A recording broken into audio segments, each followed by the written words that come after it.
So, the first part that I want to congratulate you on, right, now that we back here in our seats, right, I had to pop up on y'all real quick, is your ability to be self-aware. Like, I want to congratulate you on that, man, because appreciate it. I know what you're talking about. I haven't suffered, to very much of any of my own detriment to that, because I allow my friend Smooth Waffle to cater and, like, he's a good guy. Best audio engineer in the city, I still say that. And so he takes good care of me, and so I never often have to go through the trials, tribulations. And scoot in for me a little bit. I got you. I don't ever go through a lot of the trials and tribulations of, what maybe the average, and not by skill, like average number of what an artist goes through to compose, create, and be consistent with their shit. Yeah. So it's like for you to have, when you said that element of, mine, I know I've noticed that normally comes out of, you're just not trying to lose your shit. That's like maybe the only thing you got going on. So some people are very, very, like, I don't want to use the word clingy, but very attached more so to what they're making and stuff. Yeah, I mean. So I commend you on like taking that initiative to be the role model in that, and you just, even if it's that small group of people, if it's just a collective that is able to demonstrate that a lot of us can learn through y'all work how to like implement and apply that within our own circles and stuff. So I'm gonna definitely tune in more to like just view that. Because I do my own business stuff here with Newports, but even my own personal artistry, like I'm working on some music, but it is, I want to say inconvenient, but it can be difficult to find a consistent space to get your work done. And if you don't do everything, and even when you do everything, that's not, I don't know, there's like 2% of J. Cole's in the world who are like, I'm going to do everything and be so completely satisfied with my own work and put it out just like that, opposed to like, I want to, and if you follow J. Cole's work, even he mentions like, I want to do more features. Nas says that shit, like, I want to do more features.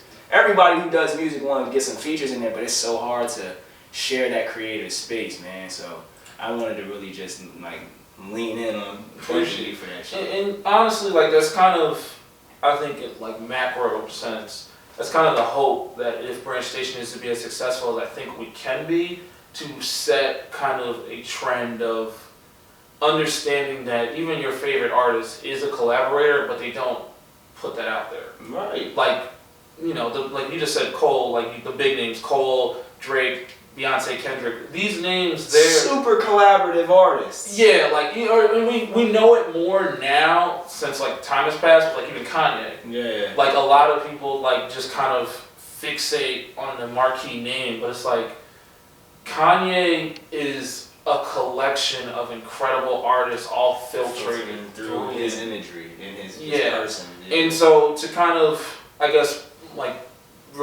pull behind the curtain, because like for instance, when I was first making my album, which eventually got sidetracked because we got so dedicated to making our own new material, like in a different world where the mentality is different, I could have been like, okay, here's my album that I made with this band, but it's still just my album.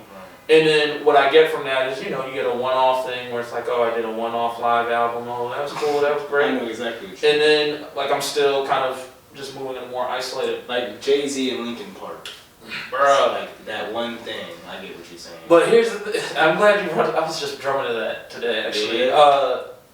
Because the most interesting thing is like I have a very rap and rock based background in the sense of listening, and when I was like coming up and like people were producing, obviously there wasn't a whole lot of rock elements to the rap shit. To the production. Yeah. Second you throw a live drum, you can low-key switch any trap song into like a low-key metal song. You just open the hi-hat and like start really projecting, and that's what you're good at. I notice when you perform, like you do project very well, and like that's an element of your performance, so I get it now. Yeah. I get it. So, but yeah, it's just that whole concept of know that every artist has a team. You know this. Yeah. It's like no one is a true. If you're a lone wolf in the industry, you're not doing that well. That's what I thought. I was trying to find a way to like trying to preload what that was. It is. Yeah, but it's not doing well. Yeah, that's how I prefer to recognize it myself. Like if you're by yourself, you're. It's a really fucked up space to be in a lot of times. Mm-hmm. Yeah. Most definitely. Okay, so that even segues me into my next question. Well, so you mentioned like you said, the overall vision is that we could learn that collaborative, communal element through what music provides. Okay, so that's what we can learn. Yeah. And so, what would you have liked to learn on your journey, before all of this had happened, or if there's nothing that you can think of in that manner, what's something that you'd like to learn moving forward so that you could be more successful? Well, I think the retroactive thing for me that I wanted to learn, it's a little more technical, is I wish I had much more of a live music background and education earlier in life. I think you kind of you lightly mentioned that, like, you coming for the live music soon. Yeah. So, like, right, I couldn't get it back then, but I'm still coming now. Right. It's one of those, and anyone like high school, middle school age, if you're watching this, like, listen to your music teacher, even if you don't think you're gonna do music. Even if he's not successful, still listen to him. Well, he's successful because he's teaching. He's teaching you. Which is real talk. That's an important perspective. Yeah. But like, listen to them, because the hardest thing about it is that it's so accumulative how your skill grows, and if you start earlier, this just means the better you'll be earlier. So, for instance, like a lot of my musicians that I work with in Branch Station that are part of the group, they've been making music for, like, live music for their whole lives. Like, I can imagine. That's what I was imagining. They have an ear. You can play a note, and you can play a note for some of them, and they can figure out what it is just off of memory of playing so much repetition. Yeah. And then so for someone like myself who was like around maybe like 18, 19, actually starting, and the only thing I really knew was like, okay, this is middle C, ding, and then like, okay, can you play a scale? No.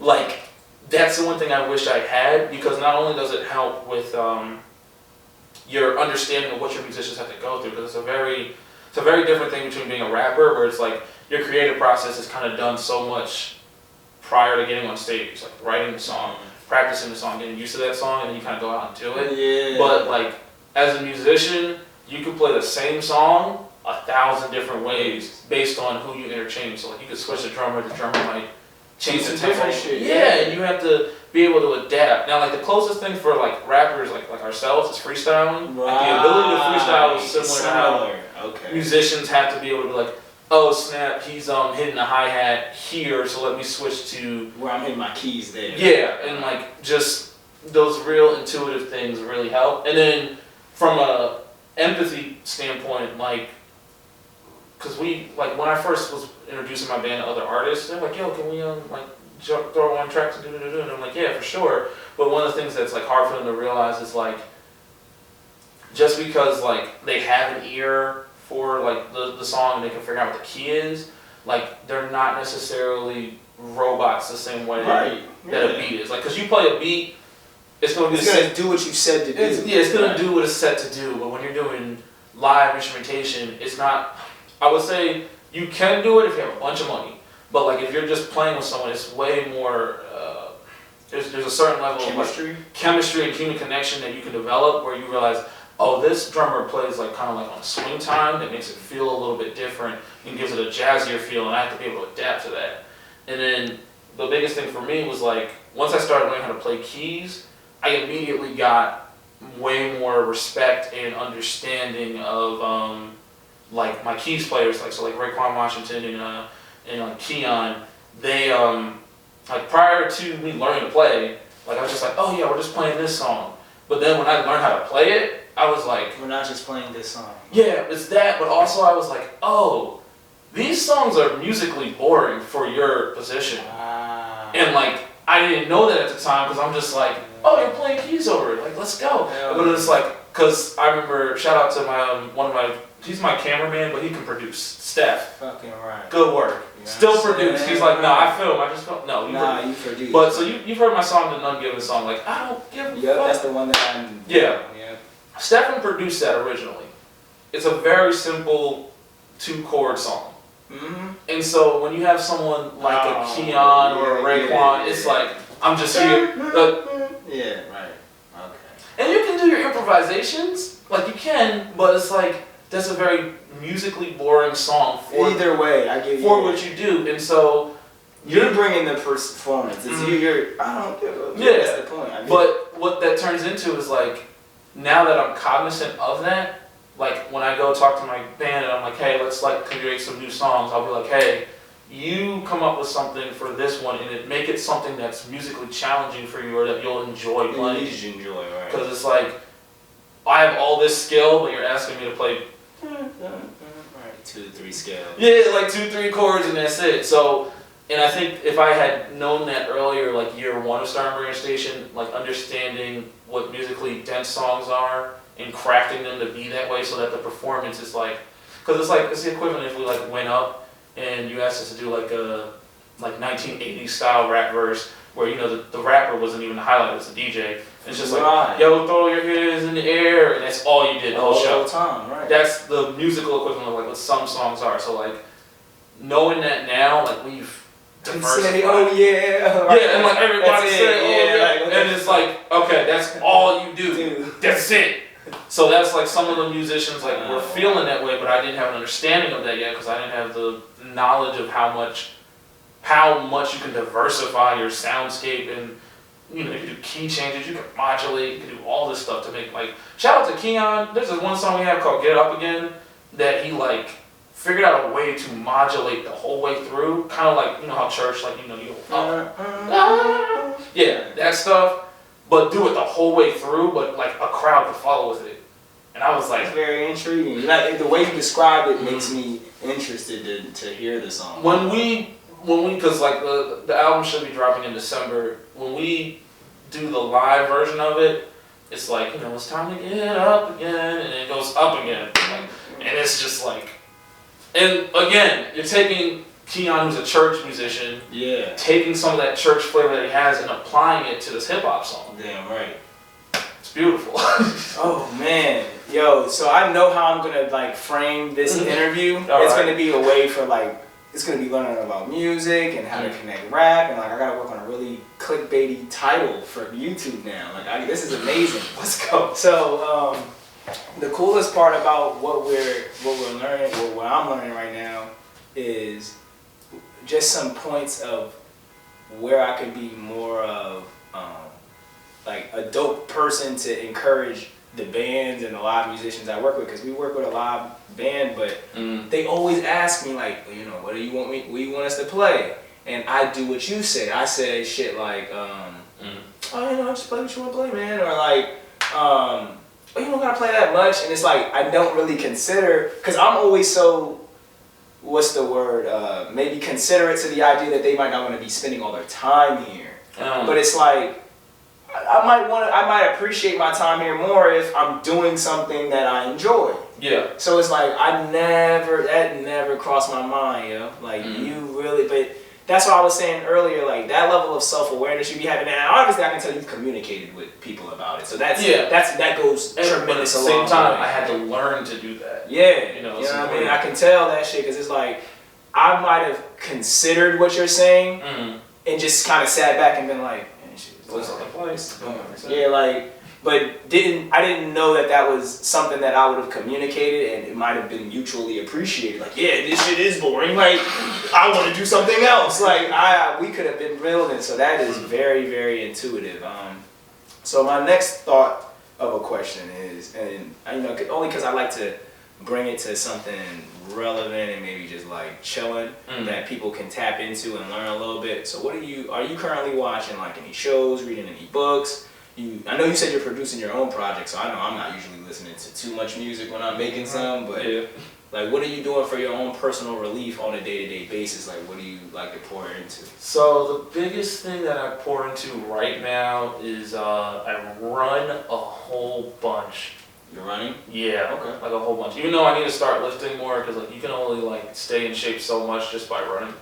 But I run a whole bunch, which kind of helps. Where it's like, and also I run at night, which is different. It's different. I never knew that. Yeah, because it's just it's a certain level of release you get when it's like it's dark, it's cooler, no one's really outside. Yeah, that was the first thing I thought. Yeah. So that gives a lot of release, and then I think the biggest thing for me is I know Sage gives me a lot of books to read. He's a huge reader, and I think that's why he freestyles better than me. Because he just has all this them shits in his head. Yeah, there's a lot more verbiage to kind of pull from pull on the fly a lot faster than I do too. But for me, a lot of it is listening to podcasts in different countries. Okay. Cause not because of the actual language, right? They still speak English though. So yeah, I was about to say. I'm like, are you just listening in on Mandarin? And I'm like, what the? But I'm like, there's no way that's what you mean. Like, I get what you mean though. But yeah, so and the reason why is because it's very interesting to see how much you have like an American centralized bubble of how you think. Yeah. And I know that for a lot of musicians in particular, they don't get out of that until they get out the country. Right. However, I'm not in a position to like tour like that yet, so I'm probably still going to be United States bound for the next like year and a half and 2 years. But I like to just have like a worldly view on, okay, what do UK drill music people think about UK drill as opposed to like, you see Hip Hop DX or something being like, oh, this drill poppin' thing. Yeah, it's like, oh no, I want to like actually know what like a kid in like Brixton thinks about, and like what his conception of what he's living in a culture kind of depicts as. Yeah, and especially because when we listen to stuff, like we kind of think that we have a sense of what stuff is because. What? But we really like, because I remember like the most. It was interesting. I remember when you remember Big Shaq. Yeah, the Big Shaq. Like too hot. Yeah, man's not hot. Like I remember that coming out, and like he was a comedian. I didn't know that till later. Right. He's a comedian who I don't think is actually British. I didn't know that. See, and this is the thing. So when that happened, I thought he was it did this weird thing where people kind of took UK drill not as seriously. From that moment, I completely.